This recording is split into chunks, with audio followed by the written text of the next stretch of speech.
और वहीं एनसीपी के नेता माजिद मेमन का कहना है कि महाराष्ट्र की जनता ने बीजेपी के पक्ष में जो जनादेश दिया, उसके बावजूद बीजेपी के पास सरकार बनाने के लिए पर्याप्त संख्या नहीं, इसलिए हम बीजेपी को सरकार बनाने के लिए बाहर से समर्थन देने की बात कर रहे हैं।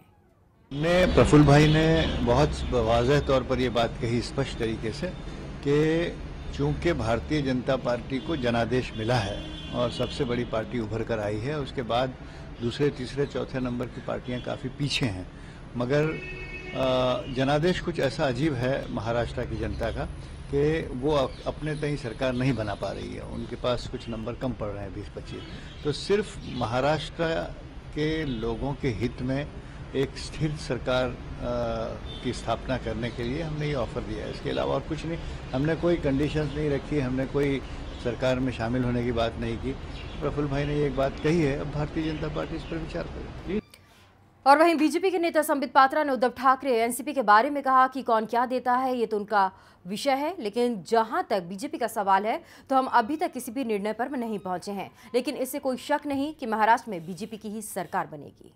देखिए, कौन क्या देता है ये तो उनका विषय है। जहां तक भारतीय जनता पार्टी का विषय है, अभी तो किसी प्रकार के निर्णय पे भारतीय जनता पार्टी पहुंची नहीं है।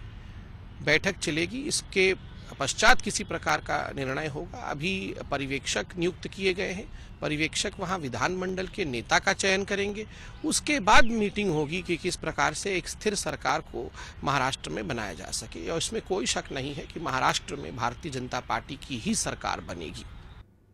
संबित पात्रा जो ये साफ कह रहे हैं कि सरकार तो बीजेपी की ही बनेगी, समर्थन किससे लेना है ये अभी तय करना है। महाराष्ट्र में चुनावी नतीजों के बाद अब मुख्यमंत्री की कुर्सी को लेकर गहमा-गहमी तेज हो गई है। कई नेता सीएम की कुर्सी के रेस में शामिल बताए जा रहे हैं। आइए हम आपको बताते हैं कि कुर्सी के रेस में आखिर कौन कौन से नेता शामिल हैं, क्या है उनकी मजबूती और उनकी कमजोरी। महाराष्ट्र में चुनावी नतीजे आने के बाद बीजेपी जहां वक्त से पहले ही दिवाली मना रही है, तो वहीं प्रदेश में मुख्यमंत्री कौन होगा इस पर अभी भी पेच फंसा हुआ है। बीजेपी की तरफ से मुख्यमंत्री उम्मीदवार की रेस में कई नाम सामने आ रहे हैं, जिनमें से सबसे बड़ा नाम बीजेपी के पूर्व अध्यक्ष नितिन गडकरी का है। वहीं पार्टी के प्रदेश अध्यक्ष देवेंद्र फडणवीस, एकनाथ खड़से, सुधीर मुनगंटीवार और पंकजा मुंडे भी दौड़ में बने हुए हैं। मुख्यमंत्री के नाम पर सबसे पहला और बड़ा नाम नितिन गडकरी का है, जो नागपुर से आते हैं। साथ ही गडकरी संघ की भी पसंद है, हालांकि गडकरी इससे साफ इनकार कर रहे हैं। मुख्यमंत्री की दौड़ में दूसरा बड़ा नाम बीजेपी के प्रदेश अध्यक्ष देवेंद्र फडणवीस का है। देवेंद्र को एक साफ सुथरी छवि वाले नेता के तौर पर देखा जाता है, साथ वो संघ को भी कबूल हैं। देवेंद्र मराठा हैं, लेकिन वो विदर्भ से आते हैं, जिससे कुछ नेताओं को आपत्ति हो सकती है। बीजेपी के पूर्व प्रदेश अध्यक्ष और विपक्ष के नेता रहे एकनाथ खड़से भी सीएम पद की दौड़ में बने हुए हैं। पिछड़ी जाति के एकनाथ खड़से का उत्तर महाराष्ट्र में खासा असर है, हालांकि ये गैर मराठी कुनबे से हैं।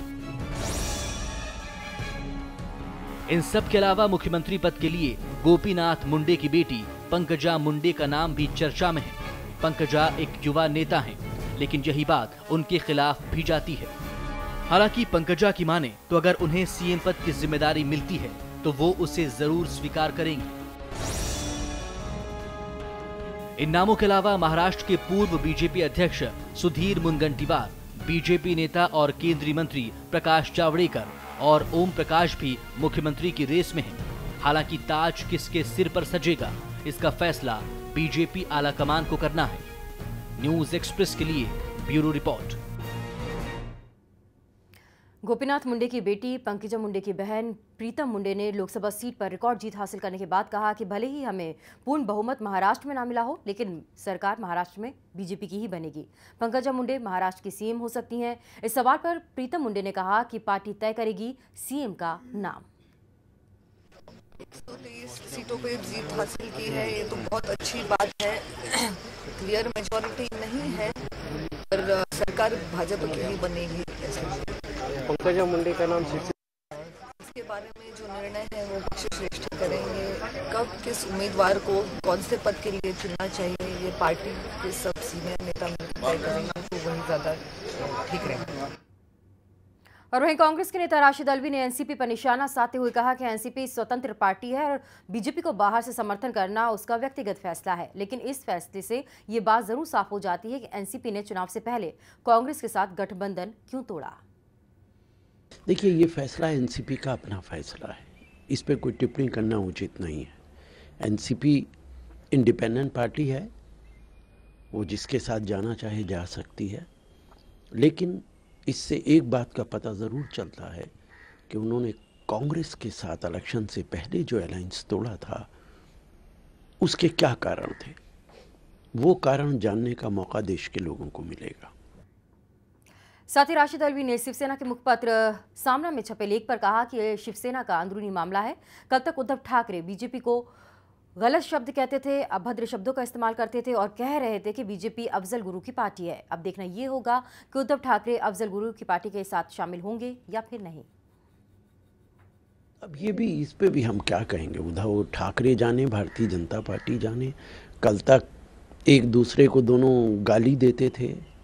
उद्धव ठाकरे ने कहा था कि भारतीय जनता पार्टी अफजल खां की पार्टी है। आज अफजल खां से वो उम्मीद कर रहे हैं कि वो फ़ोन करें और एक साथ मिल के सरकार बनाएं। वक्त बताएगा कि शिवसेना अफजल खां के साथ जाती है कि नहीं जाती है। मुख्तार अब्बास नकवी साहब का क्या कहना है? उनका ये कहना है कि महाराष्ट्र और हरियाणा में जिस तरह से बीजेपी का प्रदर्शन रहा है, जनादेश जो मिला है उसने इतिहास रच दिया है। इतिहास है, राजनीतिक इतिहास की ये अद्भुत घटना है और देश की सियासत एक सकारात्मक करवट ले रही है। निश्चित तौर से पार्टी के लाखों कार्यकर्ताओं के साथ और समर्पण से मोदी जी की सुशासन एक्सप्रेस और अमित शाह जी की संकल्प मेल का ये कमाल है। क्योंकि अगर देखें आप, तो जब हम हरियाणा में चुनाव लड़े तो हमारे पास, हमें कहा जाता था कि हरियाणा में भारतीय जनता पार्टी का कोई अस्तित्व नहीं है। हमारे पास ये बात सही भी है कि हमारे पास केवल 4 सीटें थी, 9% वोट था। आज हरियाणा में हम सरकार बनाने जा रहे हैं, 47 सीटें जीती हैं हमने और लगभग 33-34% वोट हमको हासिल हुआ है।